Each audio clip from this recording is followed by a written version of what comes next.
Hello आज नमस्कार, मेरा नाम है संदीप चौहान। आप देख रहे हैं चौहान यूके वाइब्स। तो भाई जो आज की वीडियो है काफ़ी ज़्यादा इंपॉर्टेंट होने वाली है, तो प्लीज़ मेक श्योर इस वाली वीडियो को लास्ट तक आप लोग जरूर देखें। तो जैसे कि आप सभी लोगों को इस चीज़ के बारे में पता होगा कि जो ये हमारा चैनल है चौहान यूके वाइब्स, वो स्पेशली नर्सिस के लिए है। बट काफ़ी सारे लोगों की रिक्वेस्ट आई कि सर हमें फिजियोथेरेपी के बारे में बताओ, रेडियोग्राफर्स के बारे में बताओ। तो मैंने सोचा कुछ वीडियोस हम लोग ऐड करते हैं ताकि जो मेरी ऑडियंस है, जो रेडियोग्राफर्स हैं, जो फिजियोथेरेपिस्ट हैं, जो ऑक्यूपेशनल थेरेपिस्ट हैं, जो भी मेरी वीडियोस देखते हैं, तो उनकी भी थोड़ी हेल्प हो सके। तो उनके चलते मैंने ये वाली वीडियो बनाई है फिजियोथेरेपिस्ट के लिए कि आप लोग यूके में आके किस तरीके से काम कर सकते हैं एज ए फिजियोथेरेपिस्ट। क्या क्या आप लोग की रिक्वायरमेंट होगी, एचसीपीसी रजिस्ट्रेशन के बारे में हमने बात करी है, कितनी आपकी फीस लगेगी, क्या उसका प्रोसेस होगा, इन सब चीज़ों के बारे में। तो चलिए इस वाली वीडियो को हम लोग शुरू करते हैं। वीडियो को लास्ट तक जरूर देखना, और आप जो रेडियोग्राफर्स भी इस वीडियो को देख रहे हैं उन लोगों के लिए भी ये वाली हेल्पफुल होगी, क्योंकि सेम रजिस्ट्रेशन आपको करना पड़ता है, बट आपका ऑक्यूपेशन डिफरेंट है। तो वहाँ पे मल्टीपल ऑक्यूपेशन है एचसीपीसी के अंदर। तो आप लोग एचसीपीसी पे जब जाओगे अपना रजिस्ट्रेशन करने के लिए, तो आप अपना प्रोफेशन चूज़ करके इसी तरीके से अपना रजिस्ट्रेशन आप लोग कर सकते हो। तो चलिए इस वीडियो को हम लोग शुरू करते हैं। हेलो हाँ जी नमस्कार। तो आज हमारे साथ निकिता है, और निकिता यूके के अंदर एक फिजियोथेरेपिस्ट है। तो आज हम लोग जानेंगे, काफ़ी सारे लोगों ने मेरे से सवाल भी किया था इस चीज़ के बारे में कि किस तरीके से हम लोग फिजियोथेरेपिस्ट की तरह काम कर सकते हैं यूके के अंदर। तो आज हम लोग फिजियोथेरेपी के ऊपर काफ़ी डिटेल में बातें करने वाले हैं कि किस तरीके से आप आ सकते हैं, कितना आपका पैसा लगेगा, कितनी आपकी सैलरी होगी, क्या क्या आप लोगों के बेनिफिट्स होंगे। तो निकिता खुद एनएचएस ट्रस्ट के अंदर एक फिजियोथेरेपिस्ट है। तो पहले थोड़ा निकिता का बैकग्राउंड जान लेते हैं ताकि आप लोग रिलेट कर सको कि क्या आप लोग का सेम बैकग्राउंड है। तो निकिता अपने बारे में आप प्लीज़ थोड़ा बताएं। तो हाय एवरीवन, मेरा नाम निकिता है। मैं इंडिया से, मतलब मैंने मैंगलोर फादर मुल्ला मेडिकल कॉलेज से अपनी फिजियोथेरेपी डिग्री कंप्लीट की थी, जो 4.5 years की डिग्री थी। उसके बाद मैं 2 साल मुंबई में काम कर रही थी, और उसके बाद मैंने डिसीजन लिया अब्रॉड मूव होने के लिए। तो इसलिए तभी मैंने अपना एचसीपीसी प्रोसेस स्टार्ट किया था, और मुझे एमएससी फिजियोथेरेपी के लिए भी यूके में एक एडमिशन मिला था। तो वो कोर्स कंप्लीट करते करते ऑलमोस्ट मेरी जॉब भी लग गई थी साथ में, क्योंकि मैंने एचसीपीसी का प्रोसेस अपने पढ़ाई के टाइम पे, मतलब मास्टर्स के टाइम पे किया था। और फिर उसके बाद मुझे डायरेक्टली बैंड 6 जॉब मिल गई थी, और अभी मैं एक बैंड 7 के जॉब पे कर रही हूँ एनएचएस में काम। And I think that's about it. Nikita, तो जैसे कि आप यहाँ पे स्टूडेंट वीज़ा के ऊपर आए थे, राइट? तो क्या यहाँ पे इंडिया से डायरेक्ट फिजियोथेरेपिस्ट जॉब वीज़ा के ऊपर आ सकते हैं? Yes absolutely. तो आई थिंक वो एक ऑप्शन हमेशा अवेलेबल रहता है कि आप डायरेक्टली इंडिया से वर्क वीज़ा पे आ सकते हो।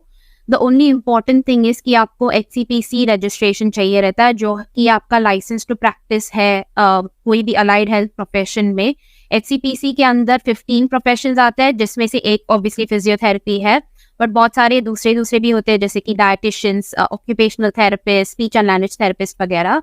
तो अगर आपके पास वो रजिस्ट्रेशन है, तो आप मतलब फिजियोथेरेपिस्ट या जो भी और जॉब है वो आप यूके में कर सकते हो। अच्छा, तो जैसे कि आपने मुझे बताया कि आपके पास डिग्री थी, तो किसी के पास अगर फिजियोथेरेपी का डिप्लोमा होता है तो वो लोग क्या यहाँ पे अप्लाई कर सकते हैं? यस, तो अगर आपके पास डिप्लोमा होता है आप अप्लाई कर सकते हो, बट फिर आपको वर्क एक्सपीरियंस चाहिए रहता है जो थोड़ा ज़्यादा है, और जो आपको डेमोन्स्ट्रेट करने में हेल्प करता है एचसीपीसी को, कि आप एज अ फिजियोथेरेपिस्ट या कोई भी और प्रोफेशन में काम कर सकते हो। But what I would recommend is definitely having a degree. जैसे कि इंडिया में हमारा बैचलर्स ऑफ फिजियोथेरेपी होता है, या फिर पाकिस्तान में डॉक्टर ऑफ फिजियोथेरेपी होता है। तो वो एक डिग्री हमेशा वैल्यू ऐड करता है आपके एचसीपीसी एप्लीकेशन में। अच्छा, तो क्वालिफिकेशंस की अगर हम लोग बात करें तो सबसे पहली क्वालिफिकेशन यही है, तो आपके पास डिग्री होनी चाहिए या फिर आपके पास डिप्लोमा होना चाहिए। और क्या क्वालिफिकेशंस चाहिए लोगों को जो इंडिया से फिजियोथेरेपी करते हैं और यूके में काम करना चाहते हैं? तो ऐसे कोई और वगैरह लाइक कोर्सेज वगैरह तो है नहीं कि आपको ये करना ही है, या फिर अगर आपके पास जैसे कि बीएलएस का सर्टिफिकेट हो गया या फिर कोई और सर्टिफिकेट हो गया, ऐसे कंपलसरी नहीं है। आपका डिग्री आपकी रजिस्ट्रेशन टू प्रैक्टिस में हेल्प करेगा, तो मतलब आपके एचसीपीसी रजिस्ट्रेशन में हेल्प करेगा। तो वो एक मिनिमम रिक्वायरमेंट है। बहुत सारे लोग आई थिंक मुझसे ये भी पूछते हैं कि इज इट इम्पोर्टेंट कि हमारे पास मास्टर्स डिग्री होना चाहिए किसी भी फील्ड में, जैसे कि फिजियोथेरेपी में या ऑक्यूपेशनल थेरेपी में। तो answer is no, you just need your bachelor's of physiotherapy और your bachelor's in whichever degree you study. अच्छा, अगर आपने बैचलर्स किया इंडिया में तो आपको कितना एक्सपीरियंस चाहिए यहाँ पे आने के लिए? तो यूजुअली आई थिंक एचसीपीसी रजिस्ट्रेशन के लिए अगर आपने बैचलर्स, जैसे कि बैचलर्स ऑफ फिजियोथेरेपी में आप 6 महीने का इंटर्नशिप ऑलरेडी कर लेते हो, तो वो 6 महीने के इंटर्नशिप से आप एचसीपीसी एप्लीकेशन स्टार्ट करते हो, and that usually gives you a good outcome. तो बहुत सारे लोगों का हो जाता है वो 6 महीने के इंटर्नशिप से, बट यूजुअली मेरा रिकमेंडेशन है कि जब भी आप एचसीपीसी का एप्लीकेशन करते हो, क्योंकि 3 से 6 महीने लग जाते हैं उसमें, आई यूजुअली से कि usually you finish your internship, get your degree and start working in a job. So whether that's for 6 months, 8 months or a year till you get your HCPC registration, वो आपको हमेशा एक sweet spot में रखता है ताकि आपका clinical experience भी बिल्डअप हो जाए, आपका CV भी और बेटर लगने लगे, ताकि जब आप NHS जॉब्स के लिए जाते हो बाद में तो it puts you in a better spot. Okay, चलिए नेक्स्ट मेरा सवाल ये रहेगा, काफ़ी सारे लोग अपने इंडिया के इंग्लिश के अंदर परेशान रहते हैं, तो लैंग्वेज प्रोफिशिएंसी एग्जाम कौन सा क्लियर करना पड़ेगा और क्या उसकी रिक्वायरमेंट है? राइट. तो HCPC के लिए लैंग्वेज प्रोफिशिएंसी 2 तरह के होते हैं. एक तो अपना IELTS हो जाता है जो बहुत सारी प्रोफेशंस के लिए ईच स्किल में, तो जैसे कि रीडिंग, लिसनिंग, राइटिंग, स्पीकिंग में आपको 6.5 मिनिमम चाहिए और एक ओवरऑल स्कोर ऑफ IELTS 7 होना चाहिए. और स्पीच एंड लैंग्वेज थेरेपिस्ट के लिए ये थोड़ा सा ज़्यादा है, तो स्पीच एंड लैंग्वेज थेरेपिस्ट के लिए ओवरऑल स्कोर होना चाहिए 7.5 और बाकी मतलब जैसे कि रीडिंग, लिसनिंग, राइटिंग, स्पीकिंग में 7 का स्कोर होना चाहिए. बट इसके अलावा आप टॉफल भी दे सकते हो और अभी HCPC ने दूसरे टेस्ट का भी इक्विवेलेंसी सर्टिफिकेट जैसे इस्तेमाल करने के लिए अलाउड किया है, तो जैसे कि PTE बहुत सारे लोग दे रहे हैं. बट तो अगर आप PTE एग्जाम लेते हो तो आपको एक इक्विवेलेंसी सर्टिफिकेट लेना होता है कि वो IELTS के किस बैंड या किस स्कोर से इक्विवेलेंट है, और वो फिर आप अपने एप्लीकेशन के साथ सबमिट कर सकते हो HCPC के लिए. ओके, चलिए तो एक एग्जांपल लेते हैं कि अगर मैंने इंडिया से फिजियोथेरेपी किया है, चाहे मैंने डिप्लोमा किया है या फिर डिग्री किया है, और जैसे मैं पास आउट होता हूँ, मेरी इंटर्नशिप खत्म होती है और मैंने मेरा प्रोसेस स्टार्ट कर दिया, तो टोटल कितना टाइम लगता है, पूरे प्रोसेस के अंदर कितना टाइम लगेगा मेरे को यूके आने? सो टिपिकली HCPC एप्लीकेशंस के लिए 3 to 6 months लग ही जाते हैं. बट अगर HCPC आपका एप्लीकेशन देख लेता है एक बार और उनको लगता है कि आपने शायद ये डॉक्यूमेंट सबमिट नहीं किया या फिर आपने शायद अपना एक्सपीरियंस सेक्शन पूरी तरह से लिखा नहीं है, तो फिर वो आपसे रीच आउट करते हैं कभी कभी कि आप एक्स्ट्रा इन्फॉर्मेशन प्रोवाइड करो. तो अगर वो एक स्टेप ऐड हो जाता है तो कभी कभी 1 साल या 15 months लग जाते हैं पूरे प्रोसेस में HCPC के लिए. और उसके बाद जो आप जॉब एप्लीकेशन स्टार्ट करते हो वो एक प्रोसेस अलग ही हो जाता है and that is very variable. तो हर एक इंसान को like different time scales manage होता है. जैसे कि मेरे कुछ क्लाइंट्स को जो 1-to-1 सेशंस लेते हैं मेरे साथ, उनका 2 या 3 महीने में हो जाता है. But I know of some people who take like a year कभी to land a job. So it can be quite variable in that session. Even मेरे को लगता है कि HCPC जो रजिस्ट्रेशन है वो भी इंडिविजुअल टू इंडिविजुअल डिपेंड करता है. अगर आपके डॉक्यूमेंट सारे रेडी हैं तो आप उतना जल्दी सबमिट करोगे, उतना जल्दी आपका रजिस्ट्रेशन पिन नंबर आपका आ जाएगा. अगर आपके डॉक्यूमेंट से कंप्लीट नहीं है तो उसमें टाइम लगेगा फिर आपको, है ना? चलिए, तो ये जितना प्रोसेस आपने मुझे बताया, तो हम लोग लेके चलते हैं इसको 1 year, let's take it 1 year, है ना? इसमें टोटल कॉस्ट कितना आता है इंडिया से लेके यूके आने तक का पूरा प्रोसेस, क्या कॉस्ट रहेगा उसका? तो HCPC एप्लीकेशन में 2 मेन फीस होते हैं. एक तो एक स्क्रूटनी फी लिंक होता है जो जब आप एप्लीकेशन सबमिट कर रहे हो, it's a fee that assessors take ताकि वो आपका एप्लीकेशन देखे और उसको ठीक तरह से चेक करे.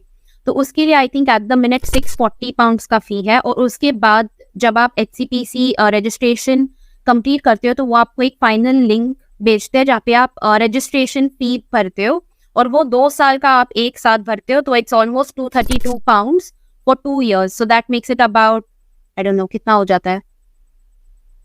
तो टोटल अगर हम लोग लेके चलते हैं जैसे अपना registration, HCPC registration, total 1000 pound के अंदर आराम से हो जाएगा. हाँ, yes. So should I just say 1000? हाँ, तो सीधा राउंड फिगर के अंदर, है ना? क्योंकि मैं 1 लाख रुपए बोलूंगा इंडियन करेंसी में, क्योंकि रेट भी ऊपर नीचे जाता रहता है. एक फिक्स अमाउंट में आपको नहीं बोलूंगा क्योंकि वो भी चीजें चेंज होती रहती है. तो 1 लाख रुपए आपका पूरा रजिस्ट्रेशन, आपका पिन आने तक लगता है. Yes. तो क्या आपको NHS ट्रस्ट स्पॉन्सर करता है यहाँ आने के लिए? आपकी फ्लाइट टिकट्स, आपका वीजा, आपका सर्टिफिकेट ऑफ स्पॉन्सरशिप, इन सब चीजों के बारे में थोड़ा बताएं. तो जब आप इंटरव्यू क्लियर करते हो और आपकी सारी एम्प्लॉयमेंट चेक्स हो जाते हैं तो यस, हर एक NHS ट्रस्ट आपको सर्टिफिकेट ऑफ स्पॉन्सरशिप तो डेफिनेटली दे देगा. But it's up to individual trust whether they will offer you cost for the visa or for a travel and accommodation in the UK. So it's not 100% guarantee कि हर एक trust आपको ये provide करेगा. It's always advisable कि आप trust से जाके पूछ लो एक बार कि क्या वो फीस रीएम्बर्स करेंगे किसी तरह. But I would advise you कि मान के चलो कि आपको वो फीस नहीं मिलेंगे या फिर आपका जो वीजा कॉस्ट है, जैसे कि health and care worker visa का ऑलमोस्ट 250 to 60 pounds है, या फिर फ्लाइट का जो कॉस्ट है या फिर अकोमोडेशन का जो कॉस्ट है, वो रीएम्बर्स नहीं होने वाला है. So always keep that in mind and have some spare cash ready for it. तो मतलब यहाँ पे नर्सिस की तरह नहीं है कि आपको यहाँ पे उठा के लेके आते हैं फिर बाद में आपको पैसा देते हैं कि ये पकड़ो आपका पैसा, आपने जो प्रिपरेशन करी सारी चीजें करी, तो मतलब आपको अपनी तरफ से सारी चीजें करनी पड़े। यस। चलिए अब हम लोग बात करते हैं, काफी सारे लोग इस चीज का वेट कर रहे होंगे कि आपकी सैलरी क्या है। राइट। तो हमारी सैलरी आई थिंक जिस जनरल जो भी NHS का सैलरी है वो इक्विवेलेंट पे स्केल्स पे है। तो अगर आप बैंड 5 पे हो तो वो आपको एक बैंड 5 सैलरी मिल जाता है, बैंड 6 पे हो तो वो एक सेम सैलरी जो नर्सेस की तरह है, तो सेम सैलरी स्केल्स हम सब के लिए अप्लाई होता है। आई नो अभी अक्टूबर के पे स्केल में थोड़ा सा ज्यादा सैलरी हाइक मिल जाएगा सभी NHS स्टाफ को, क्योंकि 5.5% का रेज मिल जाएगा हम सबको। तो या तो सभी लोग अगर किसी को सैलरी के बारे में जानना है तो मैंने काफी डिटेल वीडियो बना रखी है। तो नर्सेस की सैलरी, फिजियोथेरेपिस्ट की सैलरी, रेडियोग्राफर्स की सैलरी सबकी सेम होती है। वो डिफरेंट कब होती है, जब आप बैंड 5 टू बैंड 6 जाते हैं। तो बैंड 5 से बैंड 6 की सैलरी डिफरेंट होगी, 6 से 7 की डिफरेंट होगी। बट अगर सभी लोग बैंड 5 के ऊपर काम करते हैं तो सबकी सैलरी सेम है, चाहे वो रेडियोग्राफर हो, नर्सिस हो, चाहे वो फिजियोथेरेपिस्ट हो, तो सबकी सैलरी यहाँ पे सेम होती है। बेनिफिट्स बताएं आपको क्या क्या मिलते हैं अगर आप यूके आते हैं फिजियोथेरेपिस्ट के लिए काम करते हैं। तो आई थिंक बेनिफिट्स भी अगर आप NHS में काम करते हो, जनरल बेनिफिट्स जो NHS के स्टाफ को मिलता है वो सेम ही है। जैसे कि आपको ब्लू लाइट डिस्काउंट कार्ड मिल जाता है, या फिर कोई बड़े रिटेल स्टोर में जैसे कि मैकडॉनल्ड्स या फिर इलेक्ट्रॉनिक्स के स्टोर में वहाँ पे आपको डिस्काउंट मिल जाता है। बट पर्सनली आई फील कि यहाँ पे वर्क लाइफ बैलेंस थोड़ा अच्छा है as compared to India, specially for physiotherapist. क्योंकि इंडिया में आई नो कि हम हमारी सैलरी इतनी कम होती है, इतना बड़ा डिग्री लाइक 4.5 years की डिग्री कंप्लीट करने पे भी हमारी सैलरी 10,000 12,000 के हिसाब से मिल जाता है पर मंथ। बट यहाँ पे एज यू कैन सी कि हमारी सैलरी ऑलमोस्ट फिक्स्ड है, तो it's definitely allowing you hire salaries at a much better work life balance. क्योंकि अगर आप हॉस्पिटल्स में हो, अक्यूट हॉस्पिटल्स में हो, तो भी आपको एक फिक्स्ड रोटा मिलता है या फिर वीकेंड शिफ्ट्स मिलते हैं। तो उससे ज़्यादा वो आपसे एक्सपेक्ट नहीं करते कि आप 12 घंटे काम करो या फिर 14 घंटे काम करो ऑन अ वीकली बेसिस और अ daily basis. So that's always a good plus point for me. बाकी अगर आप कम्युनिटी फिजियोस की जॉब में देखो तो लाइक फॉर एग्जांपल मैं एक कम्युनिटी फिजियो हूँ, तो मेरा मंडे टू फ्राइडे 9 to 5 या 8 to 4 का टाइमिंग रहता है। और अगेन उससे ज़्यादा मैं काम नहीं करती हूँ जनरली, क्योंकि उसमें ही मुझे अपना सारा काम निपट लेना है।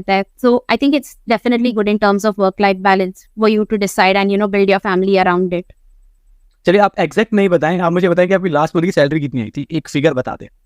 तो क्योंकि मैं अभी एक बैंड 7 पोजीशन में हूँ, तो मुझे बैंड 7 की सैलरी मिली थी last time, and I think वो रफली 2,600 थी टेक होम पे, जो ऑब्वियसली मेरे tax deductions, NHS pension deductions और इनकम टैक्स मतलब TBNI कॉन्ट्रीब्यूशंस के डिडक्शंस होने के बाद, तो वो एक टेक होम ऑफ 2,600 पाउंड्स था। तो 2,60,000 रुपए आपकी मतलब लास्ट मंथ की salary.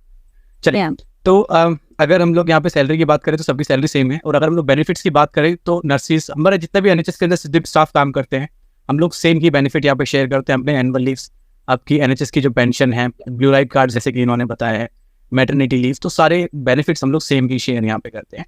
But the main difference is HCPC। तो जैसे कि नर्सिस अगर यहाँ पे आना चाहते हैं तो उनका NMC का रजिस्ट्रेशन होता है सेम। अगर आपको ऐसे फिजियोथेरेपिस्ट आना है या फिर रेडियोग्राफर आना है, 2-4 प्रोफेशन जो भी हैं, तो उसके लिए आपको HCPC का रजिस्ट्रेशन करना पड़ेगा। खाली यही डिफरेंस है, और बाकी सब बेनिफिट्स, सैलरी, सारी चीज़ें सेम है। तो thank you so much Nikita. और निकिता का खुद का यूट्यूब चैनल भी है और इनका इंस्टाग्राम पेज भी है।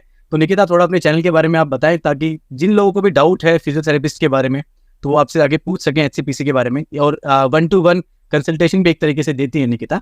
तो निकिता अपने बारे में थोड़ा बताएं और चैनल के बारे में प्लीज थोड़ा बताएं। राइट, तो मेरा यूट्यूब चैनल और मेरा इंस्टाग्राम पेज दोनों ही फिजियोथेरेपी इन UK के नाम से अंडर है। बट यस, जैसे कि संदीप ने बोला है कि I do have 1-to-1 consultations for anybody who needs HCPC registration या फिर जॉब एप्लीकेशन में अगर आप थोड़ी सी मदद चाहिए तो डेफिनेटली रीच आउट करिए, इंस्टाग्राम पे एक DM ड्रॉप करिए, and then we can connect and take that forward from there.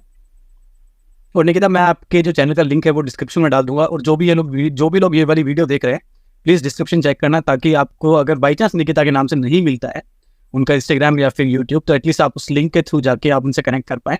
और हो सके तो अगर आपको कुछ डाउट है तो कमेंट सेक्शन में ज़रूर बताएं। निकिता भी हमारी तरफ से यहाँ पे रिप्लाई कर देंगी अगर आपके कोई भी डाउट्स वहाँ पे होते हैं, तो वहाँ से भी आपको निकिता का चैनल मिल जाएगा उनके रिप्लाइज के थ्रू। तो thank you so much Nikita for being in this interview. It was a wonderful interview. No, thank you, take care.